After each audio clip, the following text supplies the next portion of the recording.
दिन का मेरा प्रवास है। कई जगह कार्यक्रम भी हैं। हमारे ग्रामीण अंचल में जो हमारे 6 परिजनों के कंवर यात्रा पे गए थे, उनका दुखद निधन हुआ था। मैं श्रद्धांजलि अर्पित भी करने भी जा रहा हूँ। जिला अस्पताल मुरार में नई सौगात हम लोग देने जा रहे हैं, जो इस ग्वालियर शहर के स्वास्थ्य सेवाओं को हम लोग सुदृढ़ बना रहे हैं। उस अभियान में हजीरा अस्पताल का हो गया, जिला अस्पताल मुरार का हो गया, ग्वालियर के सबसे महत्वपूर्ण 1000 बिस्तर का स्पेशलिटी अस्पताल भी तैयार हो रहा है, सुपर स्पेशलिटी भी तैयार हो रहा है। इन सभी योजनाओं को हम आगे ले जा रहे हैं और कल बहुत महत्वपूर्ण कार्यक्रम है। आज़ादी के पर्व पर विभीषिका विभाजन विभीषिका दिवस की स्मृति में 2 कार्यक्रम हम लोग आयोजित कर रहे हैं। और उसी के साथ हॉकी स्टेडियम एस्ट्रोटर्फ का जो मेरे पूज्य पिताजी के द्वारा बनाया गया था रेलवे मंत्री होने के समय में, उसकी नवीनीकरण का भी हम लोग उद्घाटन करने जा रहे हैं। सर, कांग्रेस ने प्रभारी नियुक्त कर दिए, कह रही है कि 2023 के इलेक्शन की तैयारी है हमारी और प्रत्येक जिले में एक प्रभारी तैनात किया है। क्या इसका कोई असर पड़ेगा?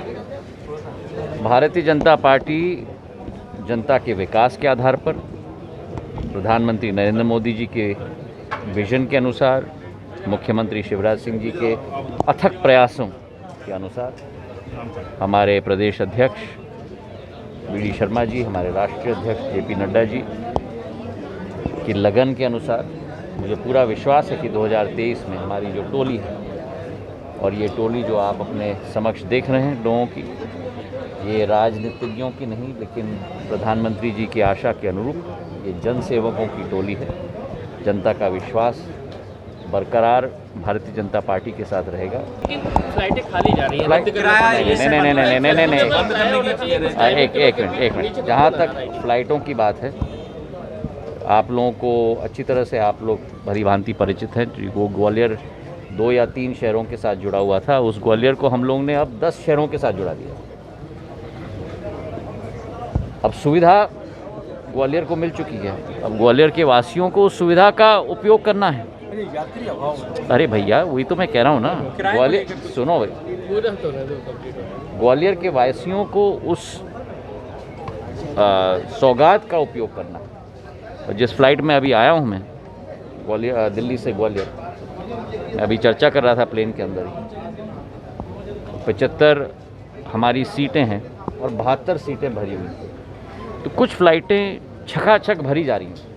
हमारा कार्य है कि हम लोग सौगात दे पाएँ, पर उसमें यात्री भर पाएंगे तभी एयरलाइन उसे परमानेंट बेसिस पर चला पाएगी। जिस क्षेत्र को पूरी तरह से डीरेगुलेट हो गया है पूरे देश में, उस पर नियंत्रण रखना और अपना ऑर्डर चलाना तो संभव नहीं है।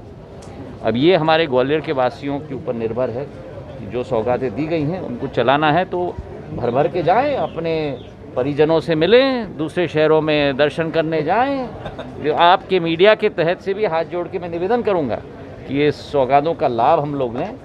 आने वाले समय में एक भव्य एयरपोर्ट भी ग्वालियर में बनने जा रहा है, आप लोगों को मालूम है, 500 करोड़ का। तो हमारी कोशिश है कि आवागमन की सुविधाओं को हम लोग बढ़ाएँ। वेस्टर्न एक्सप्रेसवे बन रहा है, अटल एक्सप्रेसवे बन रहा है, अब आगरा से ग्वालियर तक भी 4 लेन 6 लेन बनाने की मैं कोशिश कर रहा हूँ गडकरी साहब के साथ, धौलपुर के हमारे सांसद के साथ। तो ये सब कावियाँ चल रही हैं। रेलवे नया स्टेशन बनने जा रहा है, और अंत में हमारे क्षेत्र के वासियों को उसका लाभ उठाना होगा ताकि ये लंबे अरसे तक हम लोग चला पाएँ।